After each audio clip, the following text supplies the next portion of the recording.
Bienvenue sur Rachik TV Québec. N'oubliez pas de vous abonner afin de rien rater de nos vidéos sur la culture du monde. D'individus qui s'y engouffrent dans le but de devenir millionnaires. D'ailleurs, le classement Forbes révèle que les plus riches pasteurs du monde sont en Afrique avec des fortunes qui se chiffrent à des millions de dollars, ce qui est paradoxal quand on sait que beaucoup d'Africains vivent sous le seuil de la pauvreté. Et qui dit opportunité, dit aussi arnaque.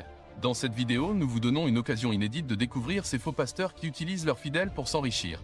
Croyez-moi, vous allez tomber de votre chaise en les découvrant, qu'il s'agisse du pasteur qui appelle Dieu au téléphone, ou celui qui ressuscite les morts, ou bien encore celui qui transforme son église en terrain de football. Vous devez sûrement vous demander en quoi le catch a à voir avec notre liste de faux pasteurs. Eh bien, vous risquez d'être très surpris en découvrant le pasteur nigérian Odumedje. Il affirme avoir reçu la ceinture au championnat international de catch, après avoir battu Satan. Et oui, vous ne rêvez pas.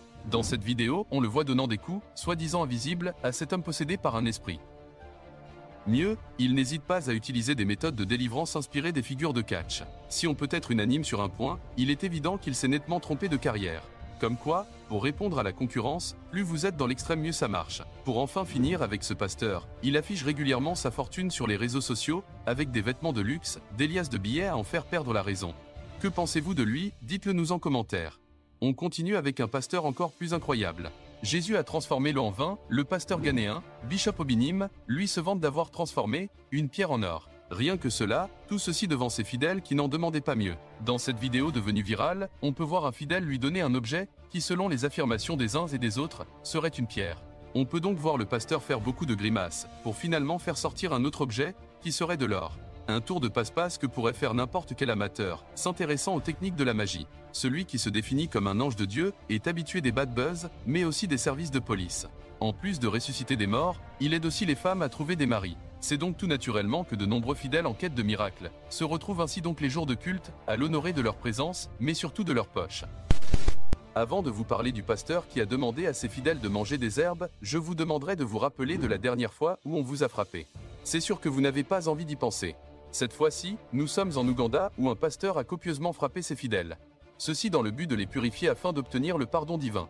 On peut ainsi voir le pasteur Denis, debout tenant un long fouet à la main, les fidèles qui à tour de rôle se font battre, soit dans le dos, ou encore sur les fesses. Ce qui, par moments, a donné lieu à des cris de douleur qui ne semblaient pas déranger le chef du culte. Les autorités se sont saisies de l'affaire, ce qui a conduit à son arrestation. Il est accusé de voies de fait, causant des lésions corporelles, la promotion de sectarisme et la maltraitance d'êtres humains. Il aura le temps de mieux réfléchir en prison. Toujours en Afrique du Sud, le pasteur a été accusé d'avoir hypnotisé ses fidèles pour leur faire manger des herbes. Comme le témoignent les différentes vidéos, on voit les fidèles sortir de l'église en courant pour manger des herbes. Selon le récit de ces derniers, le pasteur les aurait convaincus que Dieu pouvait venir dans leur vie, au travers de leur bouche. Souvent, après son prêche, il demandait aux fidèles de manger l'herbe jusqu'à ce que l'Esprit de Dieu se révèle en eux. Ce qui est absolument ridicule. Mais pas aux yeux de ces fidèles qui pensaient réellement rencontrer Dieu de cette manière. Évidemment, le pasteur en question a été mis en prison, ce qui ne l'a pas empêché de vouloir faire pareil avec ses compagnons de cellule. Vous devez sûrement vous dire que plus rien ne pourrait encore vous choquer dans cette liste de faux pasteurs. Vous risquerez de perdre pied en découvrant ce faux pasteur sud-africain. En effet, au cours d'un rituel de guérison, ce pasteur n'a pas hésité à bombarder d'insecticides ses fidèles pour les délivrer des démons dont il serait possédé comme le témoignent ces images. Décidément, on pourrait se demander si l'Afrique est-elle autant hantée par des démons. Quoi qu'il en soit, dites-nous ce que vous en pensez en commentaire. Revenons à notre pasteur qui affirmait que l'insecticide dont il faisait usage sur ses fidèles pouvait guérir des maladies, comme le cancer ou le sida. Bien sûr, cela n'a pas du tout plu au fabricant de l'insecticide, qui n'a pas tardé à fustiger de telles pratiques, et a tenu à mettre en garde contre les dangers de la pulvérisation de tels produits, dans le visage ou bien sur le corps. Avant de continuer avec la vidéo, je voudrais vous demander si vous êtes déjà baptisé et surtout si on vous a craché dessus. Sur la vidéo, le pasteur tient devant lui un grand récipient contenant de l'eau sale, d'où il prend l'eau, pour le recracher sur ses fidèles à tour de rôle. Au nom de la religion, certains hommes de Dieu se livrent à des actes ahurissants qui sortent de l'entendement. Bien que cela soit malsain, les membres semblaient être prêts et certains ont même été vus en train de rire. Tout ceci est bien dommage. Nous sommes tous d'accord pour dire que le football est l'un des sports les plus populaires au monde et rassemble des millions de fans. Si souvent il permet aux fans de se distraire, eh bien, certains s'en servent pour accomplir des miracles. Décidément, on va de surprise en surprise. Dans la vidéo, on voit le pasteur s'amuser à montrer à ses fidèles à quel point il est fort. Selon le pasteur, si les fidèles n'arrivent pas à lui prendre le ballon dans les pieds, c'est surtout parce qu'il y a une présence divine. Dieu les empêcherait de toucher ou de prendre le ballon. Ce qui est complètement faux et difficile à croire.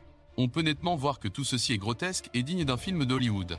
Le pasteur se vante même en affirmant qu'il préfère jouer avec Dieu plutôt qu'avec des humains. Tout ce spectacle est bien désolant, surtout quand on sait qu'un lieu de culte doit être respecté. Après le pasteur catcheur, voilà le pasteur Maradona. Pensez-vous que tout ceci soit vrai?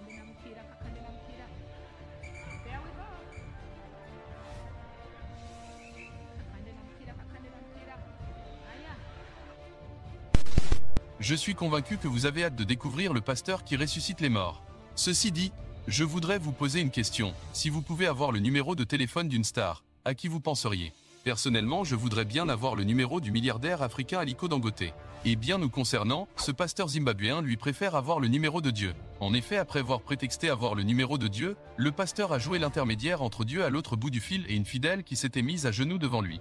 Bonjour, est-ce le paradis? Qu'est-ce que vous pouvez me dire à propos d'elle? A-t-il laissé entendre au téléphone? Désormais, si vous voulez parler à Dieu, eh bien, grâce à nous vous pouvez avoir son numéro. Je vous vois déjà sourire, évidemment que ce n'est pas du tout possible. Ce qui est possible, selon les dires du pasteur qui pense que, si l'on peut communiquer avec Dieu par la prière, en quoi cela serait impossible de communiquer avec lui par téléphone? Le débat est donc ouvert. On continue la vidéo avec une histoire encore plus rocambolesque.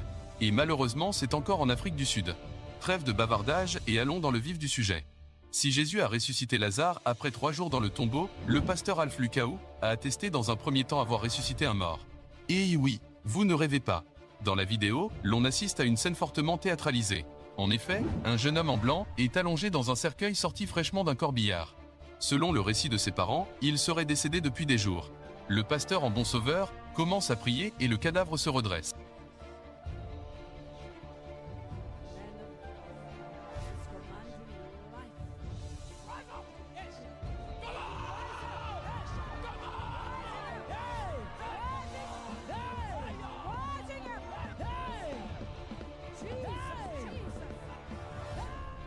La scène va plus loin car le jeune homme au nom de Elliot est revenu des morts et a une attitude d'une personne qui semble venue de très loin. La séquence est tellement peu crédible que beaucoup d'internautes s'en sont moqués avec la création du hashtag Résurrection Challenge.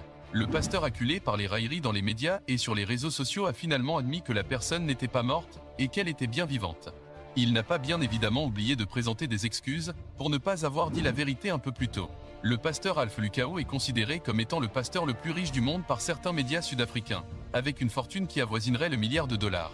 De plus, il a une très grande communauté atteignant le million de fidèles à travers le monde. Il n'hésite pas à dévoiler sa fortune comme sur cette vidéo, où on peut le voir dans son convoi de véhicules luxueux accompagné d'un escadron motocycliste, digne d'un chef d'État en déplacement.